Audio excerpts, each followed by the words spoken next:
my commiserations on the loss. What are your initial thoughts? Yeah, I mean, we did well to stay in it in the first quarter. We couldn't take a mark in the front half in the first quarter, and our back showed up pretty well considering the supply. And we could have gone in front. I think we conceded a goal with 30 seconds to go. The second quarter, we just got blown away in the midfield. So, from the rucks to the mids. So I don't think we won a clearance in the second quarter. Or it wasn't till late. And some of the things we tried just didn't work. So 13 shots, 25 contested possessions against. So yeah, really disappointing second quarter, which is a trend that we can't seem to stop. And then the third quarter, we responded to a couple of different things. I think Petch going around the ball was good for us, and some of our younger players responded and senior players. And then the game's too far away to chase. So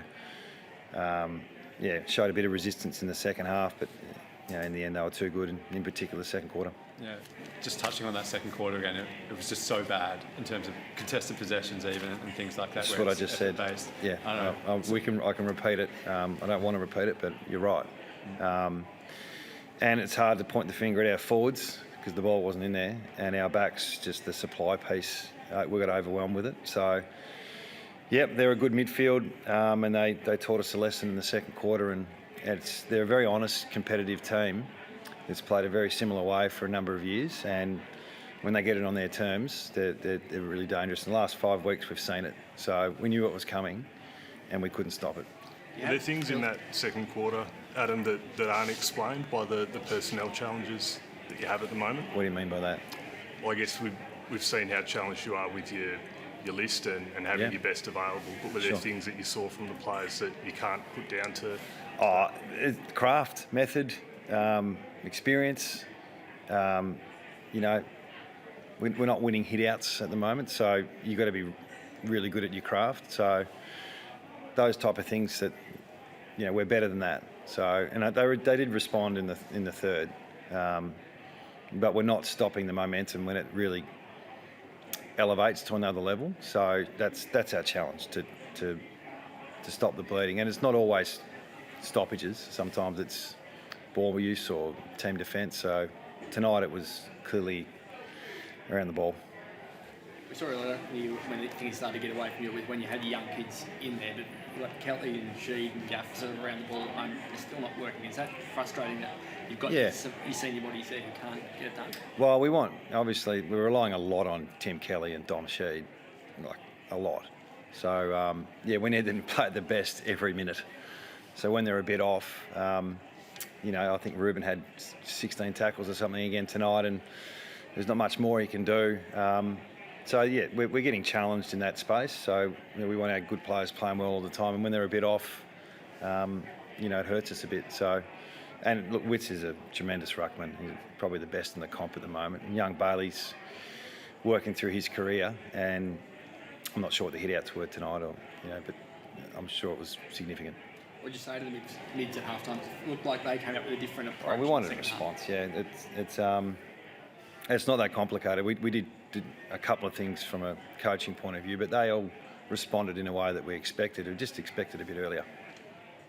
Is the weight of the season getting to them all, do you feel, at the moment? I don't know. Absolutely, it's been difficult. So,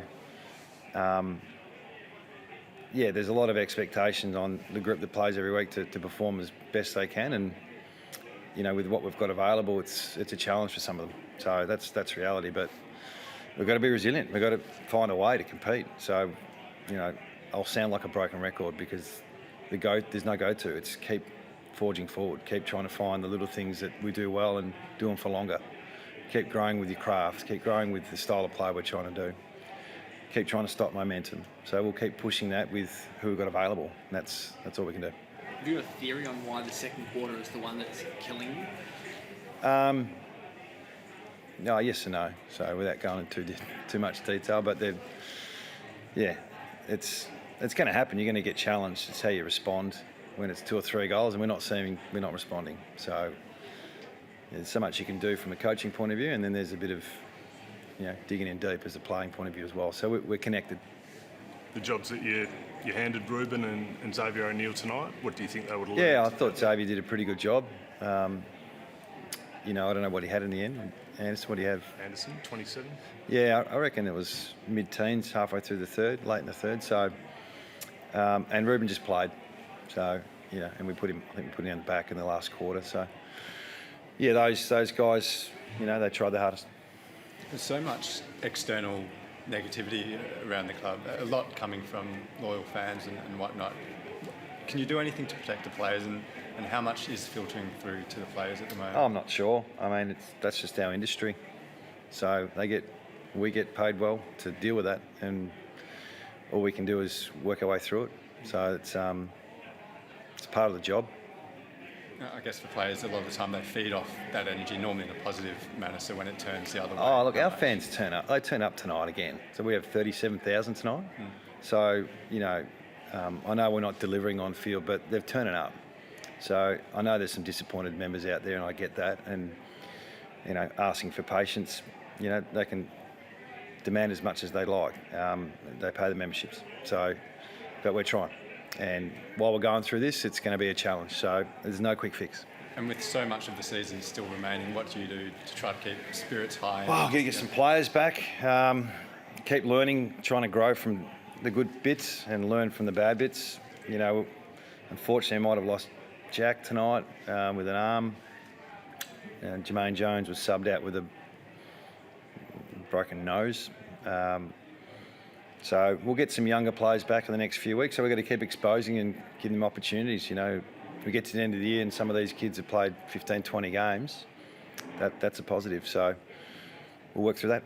And with Darling, he looked in a lot of pain at did. times. Is it broken at all? Don't know. We'll get an X-ray and see how it is. But he didn't want to come off, and you know, I know he cops a lot. And sometimes when you're out of form, that's what it is. But he loves the club, and he loves his teammates. Do you fear it is a broken arm? I've got no idea. Are you concerned he didn't want to come off, given the criticism that he copped this week from outside? Jack, it's the players. He wants to help, so.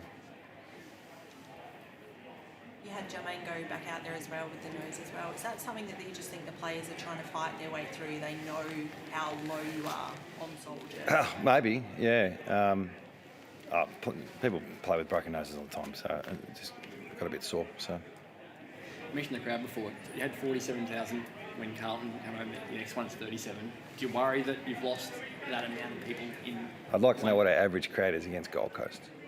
But yeah, look, they want to see us being competitive, so I get all that. And we appreciate the support that's coming our way, and the criticism's there as well. So can't do much about that. How do you?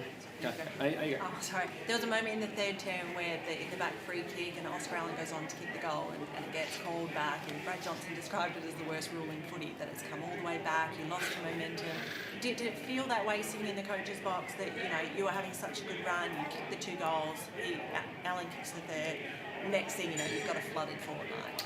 Is it frustrating? Oh, yeah, I'm really not connected to those incidents, really. There's bigger picture stuff we're working on. That when we get momentum, we're not capitalising. So that's probably, whether it's bloody umpire's fault. But when we do get dominance, we're not actually hitting the scoreboard. So that's something that happened.